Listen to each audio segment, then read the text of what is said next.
Olá pessoal, sou o Thiago Francisco e esse é o vídeo número 8, no qual eu estou trazendo as novidades sobre a gestão de riscos ocupacionais, que obrigatoriamente exige-se a elaboração de um programa de gerenciamento de risco que venha a ser um instrumento de gestão de risco ocupacional. E a grande novidade que eu trago para vocês aí, que estão assistindo os meus vídeos, é que o programa de gerenciamento de risco ele permite que as grandes empresas que já fazem um bom trabalho, elas continuem fazendo.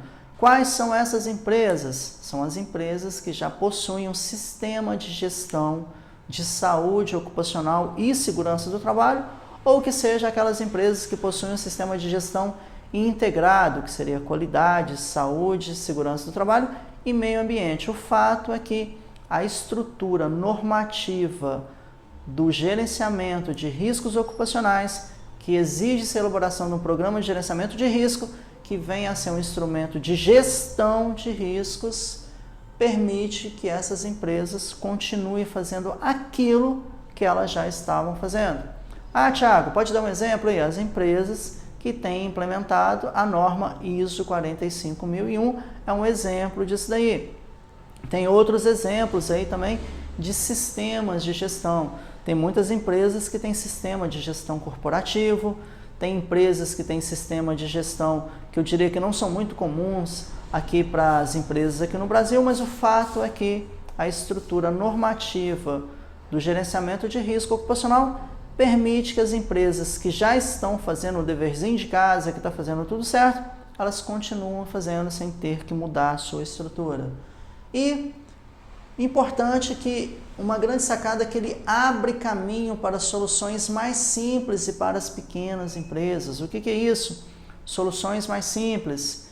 Você precisa de duas coisas para você fazer isso funcionar na sua empresa, independente do tamanho do porte, que é um inventário de risco e um plano de ação. Ou seja, dois parâmetros, inventário de risco e plano de ação, com qual objetivo?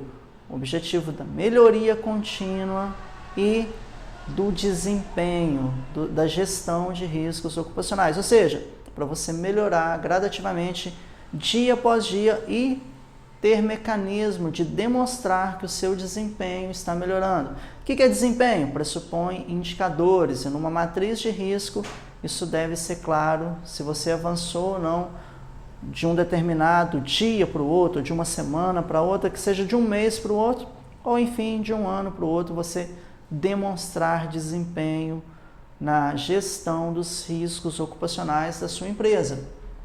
E a grande sacada, que é muito importante, já falei nos vídeos anteriores, mas eu não posso deixar de reforçar que a gestão de riscos ocupacionais não serve para caracterizar insalubridade ou periculosidade. E isso pode parecer um retrocesso, mas muito pelo contrário, é um grande avanço, um grandíssimo avanço na gestão de riscos ocupacionais. Por que é um avanço?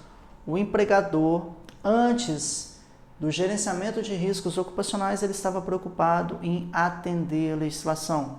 Como assim atender a legislação? O empregador queria saber se ele tem que pagar insalubridade, se ele tem que pagar periculosidade, se ele tem que pagar aposentadoria especial, e isso fazia com que as empresas, as consultorias de saúde e segurança do trabalho e até mesmo os profissionais do SESMIT, seja lá o engenheiro de segurança do trabalho, o técnico em segurança do trabalho, o médico do trabalho, o enfermeiro ou auxiliar de enfermagem do trabalho, focasse apenas naquilo que é insalubre ou naquilo que é periculoso. Ou seja, você não vai poder pegar o programa de gerenciamento de riscos para poder caracterizar se é insalubre ou não. Então isso, olha, não faz parte do GRO, digamos assim, graças a Deus. O foco agora é a saúde do trabalhador, é a gestão dos riscos ocupacionais.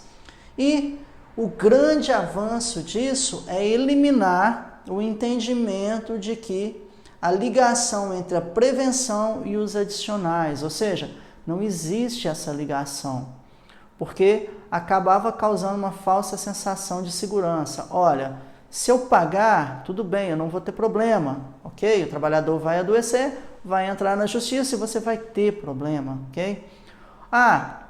Eu não preocupei, porque todos os meus agentes insalubres, todos os meus agentes que estão lá na NR15, eles estão sob controle. Porém, você tem que lembrar um exemplo aí que eu gosto de falar nos meus treinamentos.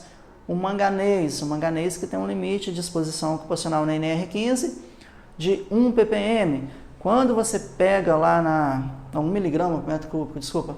Quando você pega lá na CGH, esse limite ele é infinitamente menor. Aí o que adianta você falar assim, eu cumpri a NR15, mas o meu trabalhador adoeceu. Por quê? Aquele limite estava ultrapassado.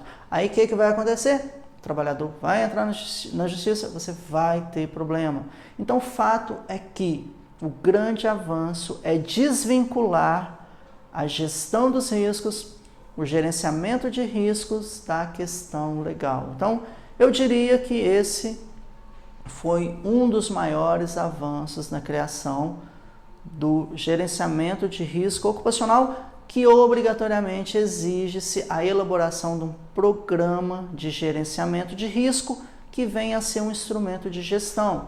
Lembrando que eu já falei nos vídeos anteriores a diferença das palavras gestão e gerenciamento, e quais são os níveis da gestão, do gerenciamento, que tem um nível operacional, tem o nível estratégico e tem o nível tático, ou melhor, na ordem, você tem o nível operacional, o nível tático e o nível estratégico, que eu já falei nos vídeos anteriores.